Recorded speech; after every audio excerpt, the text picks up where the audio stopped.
Vieną iš ryškiausių Šiaulių aušros muziejaus saugomų kolekcijų, vieno iš žinomiausių ir ryškiausių fotografijos pasaulyje asmenybių parodą maestro Povilas Karpavičius.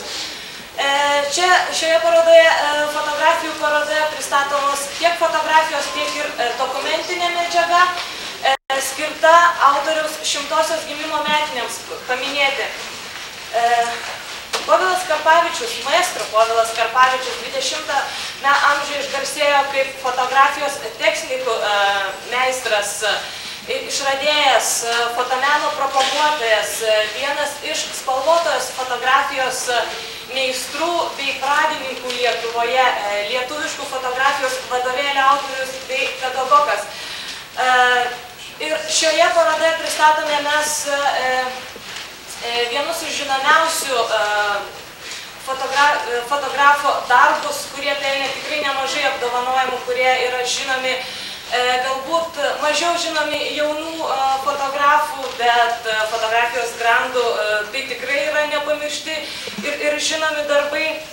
Na ir šioje fotografijoje mes pristatom įvairių technikų darbus, tai yra izogelija, izopolichromija, pseudosolarizacija, S-efektą bei kitus darbus. Ir eksperimentuodamas Povilas Karpavičius sukūrė vieną savitą fotografijos techniką izopolichromija, kurią pirmą kartą pristatė 1957 metais Lenkijoje vykusioje tarptautinėje parodoje.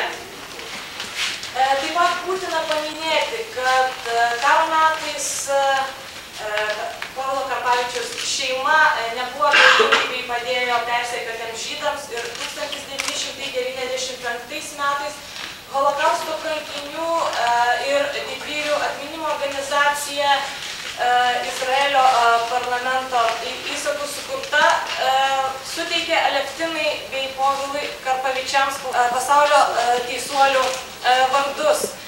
Iš tikrųjų neįsiplėsdama, nes apie šį žymų žinomą žmogų maestro galima kalbėti tikrai daug. Šiandien spaudos konferencijoje mes taip įsitikim, kad žmogus yra neužmirštas, yra mylimas ir apie jį atsimenama ir kalbama iki šiol. Ir manau, kalbėsim ir matysime darbus dar pakankamai ilgai. Na, o ši paroda pristatoma šiandieną Šiauliuose, bus rodoma keliaus po kitus Lietuvos miestus, taip pat ir po kaimyninės šalis jau pavasarį. Ši paroda bus pristatyta Rygoje, fotografijos muziejuje ir Kaune, Vilniuje. Na, neįsiplėsdama, aš iš tikrųjų norėčiau pakalbinti Lietuvos fotomenininkų sąjungos Kauno skyriaus pirmininką Aleksandrą Macijauską.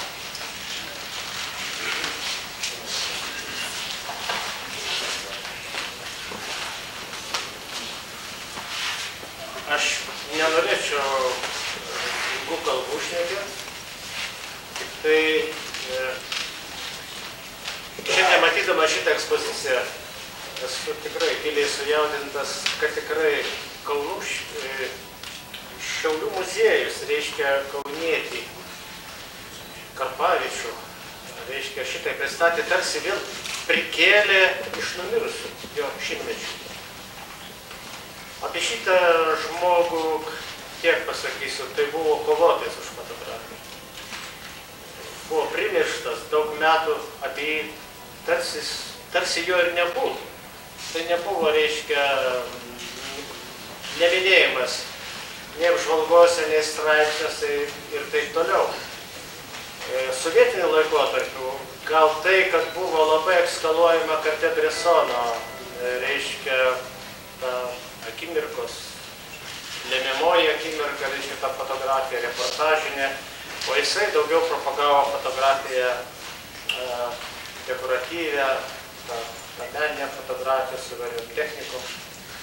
Tai žmogus, kuris Kauno sukėlė, reiškia, visą judėjimą, reiškia, kauniečių, kur išaugo Luckus, Butyrinas, Moleckas ir dar eilė visų fotografų, tikrai jo poveikiu.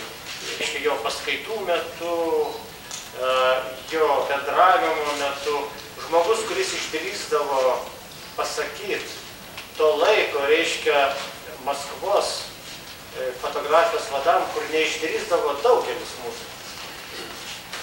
Tiesiai šviesiai, tiek Rygoje, tiek kitose miestuose, tiek skaitydamas paskaitas, tiesiai šviesiai jis sakydavo problemą, kad fotografija negali būti vienareikšmė, kad jinai tik tai, reiškia, turėtų vieną stilių, gryną reportažinio metodo, kad jinai gali būti įvairi, to jinai yra turtingesnė.